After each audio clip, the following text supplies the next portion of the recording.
Assalamualaikum warahmatullahi wabarakatuh masyarakat. Kali ini kita akan membahas tentang kelompok sosial.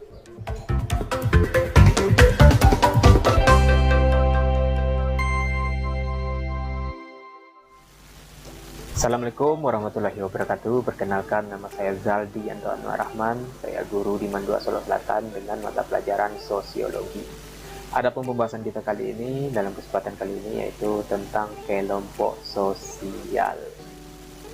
Jadi secara garis besar kelompok ini tidak bisa terpisah dari yang namanya masyarakat, karena masyarakat itu merupakan terbentuknya dikarenakan adanya kelompok-kelompok ini. Nah, apakah kelompok sama dengan masyarakat? Tentunya tidak, karena masyarakat itu merupakan satu kesatuan yang utuh, sedangkan kelompok itu merupakan bagian dari masyarakat itu sendiri. Jadi masyarakat terbentuk dikarenakan adanya kelompok-kelompok ini yang membentuk masyarakat. Nah, untuk lebih jelasnya kita akan belajar tentang kelompok sosial. Adapun tujuan pembelajaran kita kali ini itu adalah untuk kita bisa mendeskripsikan apa yang dimaksud dengan kelompok sosial itu sendiri. Nah, di depan itu sudah ada 3 contoh gambar yang bisa kita kategorikan itu sebagai suatu kelompok. Yang pertama itu ada kelompok klub sepak bola, yang kedua itu ada kelompok teman bermain, dan yang ketiga itu ada kelompok keluarga. Nah, 3 hal ini atau 3 gambar ini merupakan suatu kelompok dalam pemahaman atau dalam penglihatan kita dalam kehidupan kita sehari-hari. Nah, apakah kita sudah paham dengan apa yang dimaksud dengan kelompok sosial ini? Nah, itulah yang kita bahas. Jadi banyak sekali definisi menurut para ahli apa yang dimaksud dengan kelompok sosial.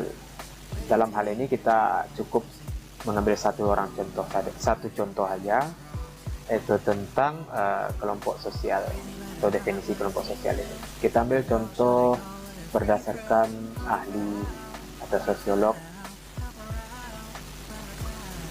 yaitu Paul B. Horton dan juga Chester Hunt. Jadi mereka mengungkapkan atau menyatakan bahwasanya kelompok sosial itu merupakan kumpulan manusia yang memiliki kesadaran akan keanggotaannya dan saling berinteraksi. Itulah yang mereka katakan sebagai atau definisi kelompok sosial menurut mereka. Nah, harus kita garis bawahi bahwasanya berdasarkan pemahaman Paul B. Horton dan juga Chester Hunt, itu ada 2 poin penting di sini. Yang pertama yaitu individu memiliki kesadaran akan keanggotaannya, dan yang kedua itu memiliki interaksi. Jadi satu saja tidak dimiliki oleh individu dalam 2 komponen tadi itu, maka mereka tidak bisa dikategorikan sebagai kelompok sosial. Jadi harus diingat ya, ada 2 poin penting di sini sebagai kelompok sosial, yaitu menyadari bahwasanya kita bagian dari kelompok, dan yang kedua itu adanya interaksi atau hubungan timbal balik. Lantas apakah kelompok sosial bisa terjadi atau berdiri begitu saja? Tentunya tidak. Kelompok sosial bisa dikategorikan sebagai kelompok sosial apabila mereka memiliki kriteria sebagai berikut. Ini yang dikemukakan oleh ahli lain lagi.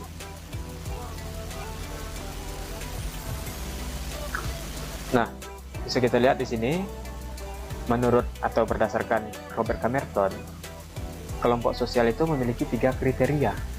Yang pertama itu mereka memiliki pola interaksi, seperti pengertian Paul B. Horton tadi ya.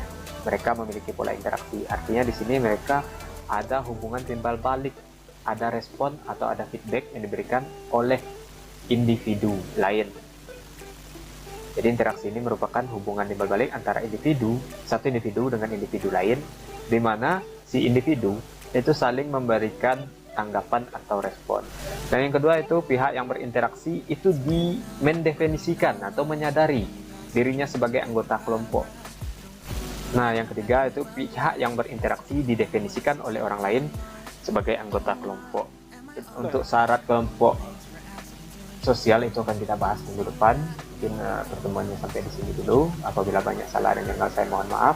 Saya akhiri dengan wassalamualaikum warahmatullahi wabarakatuh. Salam masyarakat.